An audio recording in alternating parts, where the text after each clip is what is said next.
Well, first and foremost, we're grateful for our customer base that really brought our attention to the fact that email really takes two things to trigger risk. It's not only the attackers that are sending malicious emails or phishing attempts to their users, it's then the user actually taking action and clicking on those links. So for us, it's necessary when we talk about securing that riskiest vector, that email threats that are coming in, that we actually not only have to secure the data that's coming in, but the human that ultimately sits behind it.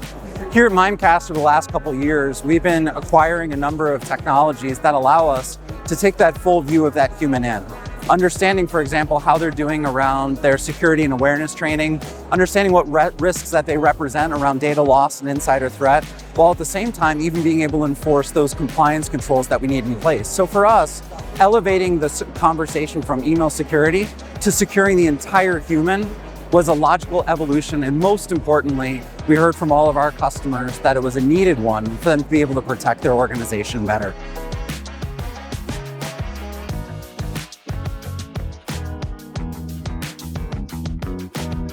When it comes to human risk, one of the biggest challenges is figuring out who your riskiest users are. From our data here at Mimecast and the billions of emails that we process every day, our research showed that 8% of your users lead to 80% of your risk. So it begs the question of how do some organizations gather all of these signals about risk and aggregate them together in a way where they can quickly identify who those riskiest users are, and in particular, what users might represent a certain risk. If they're being highly attacked, for example, on the email security side, and at the same time they don't do well in simulated phishing attacks, we know that those two vectors come together and actually amplify the level of risk.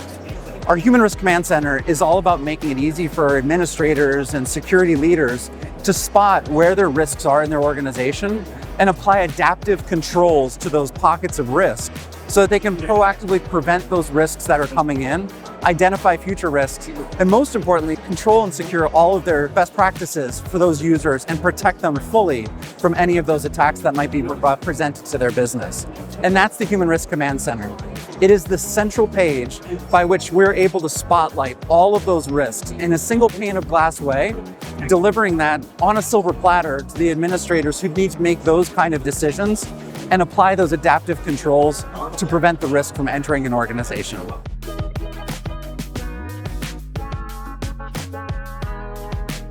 GenAI is changing the way in which we all work. I mean, from the users inside of your organization to, unfortunately, the way that the hackers and attackers are trying to gain access to your organization. It allows all of a sudden some of the risks that we were able to easily spot before be able to be simply adjusted and bypassed using these GenAI tools. And what this means is that we've got to better secure the users from those GenAI attacks, which are firing laser-targeted, accurate phishing attempts at those users. And at the same time, we need to make sure that your organization and the productivity gains that you're getting from GenAI are essentially secured as well. Our users in today's world are trying to do so many things, and they're all very well intentioned. Most of the time, what we find is that users don't understand their security best practices, where they're going around those security best practices and accessing maybe unsanctioned AI tools in their organization. And what this means for us is that we've got to do a great job of understanding what security tools you're implementing in your organization, what GenAI tools are you allowing your organization to access, and then most importantly is make sure that your employees are being redirected to those sanctioned mechanisms for them to be able to use AI. All while at the same time using AI tools in our products to spot these risks that are being presented to users and stop those threats before they come into an organization. And I'll tell you, I couldn't say this loud enough for everybody to hear, but